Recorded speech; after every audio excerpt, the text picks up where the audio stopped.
Have you ever tried to figure out if your crush likes you back? It can feel like you're trying to solve some impossible puzzle, right? Well, what if I told you it's not a puzzle at all? It's actually a language, a secret, subconscious language that our bodies are speaking all the time. And today, we're going to learn how to translate. Attraction isn't always about big, loud, obvious gestures. So often, it's hidden in those quiet little moments, the quick glance across the room, the unspoken signals. It's a language our bodies speak way before we ever decide to open our mouths. So the big question is, how do you actually learn to read these signs? How do you tune in to what someone is really trying to say? Well, that's exactly why we're here. We're going to break down the psychology and give you the 10 key signals you need to be looking for. Okay, before we dive into the specific clues, we really need to understand the why behind them. Because believe it or not, these signals aren't random at all. They're actually driven by a pretty fascinating mix of our psychology and our biology. So let's meet the main player in this whole game, a chemical called oxytocin. You might have heard of it as the love hormone, and its whole job is to get us to bond with other people. When your brain releases it, it pushes you toward things like trust, empathy, and, this is a big one for us, prolonged eye contact. And here's the most important part. A lot of the signs we're about to talk about, they're not conscious decisions. They are involuntary, automatic signals that the brain just sends out when it spots someone it's interested in. And because they're subconscious, they are brutally honest. All right, you ready? Let's get into our first couple of signs. And honestly, these might be the most powerful ones of all. And they both have to do with the eyes. Okay, sign number 1 is a steady, focused gaze. Now, we're not talking about a weird, creepy stare. I'm talking about that feeling when you're in a crowded room and their eyes just keep finding their way back to you. And while you're at it, look for sign number 2. Their pupils get bigger. It's called pupil dilation, and when we're attracted to someone, our pupils widen. It is a tiny little signal the brain literally cannot fake. And see, this all ties back to the science. That oxytocin we were just talking about, it's actively encouraging this stuff to happen. The brain is pointing its most valuable resource, which is attention, right at you. It's like their gaze becomes a spotlight, and you're the only one on stage. Now for the next set of clues. Because you know what they say, where the eyes go, the body follows. There's this kind of magnetic pull that's almost impossible to fake, and it gives us a ton of important signs. Sign number 3 is that they lean in. When you're talking to them, just watch their posture. Leaning towards you is this subconscious instinct to close the physical distance between you two.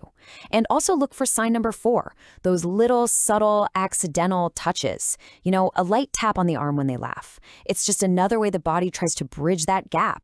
At the same time, you want to be on the lookout for sign number 5. Their body language will literally open up. An open posture is a huge, huge sign of comfort and being receptive to someone. It's their body's way of physically saying, hey, I'm open to you. And you can really see the difference here, right? On one side, it's all welcoming and open. On the other, it's shut down and closed off. And hey, pay attention to sign number 6, too. Check where their feet are pointing.